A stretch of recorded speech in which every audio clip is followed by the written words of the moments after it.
Bonjour à tous, aujourd'hui nous allons parler du chômage.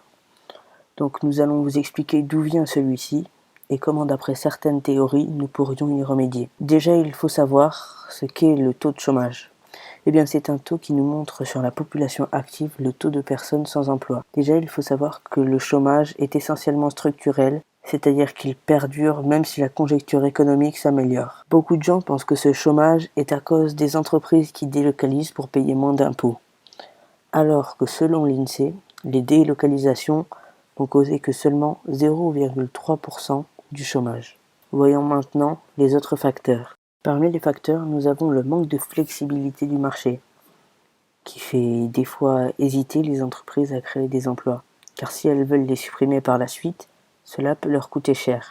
Et nous avons aussi l'inadéquation qualification-besoin des entreprises. Résultat de cela, en 2013, malgré 10% de chômeurs, 380 000 postes furent non pourvus.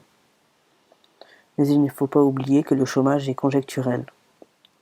Maintenant que nous avons ces problèmes, que peut-on faire pour y remédier? Nous pouvons valoriser par exemple les filières qui recrutent et faciliter la reconversion professionnelle. Ou nous pouvons prendre exemple du modèle de nos amis les Danois qui utilisent la flexi-sécurité, c'est-à-dire de garantir de bonnes indemnités pour les chômeurs en compensation de la flexibilité accordée aux entreprises pour recruter et licencier. Et pour remédier à la mauvaise conjoncture économique actuelle, d'après les keynésiens, il faudrait relancer la consommation des ménages et relancer l'investissement en réduisant les impôts, par exemple, afin d'augmenter la production et créer des nouveaux emplois. Il existe de nombreuses autres solutions, mais qui ne sont pas aujourd'hui utilisées.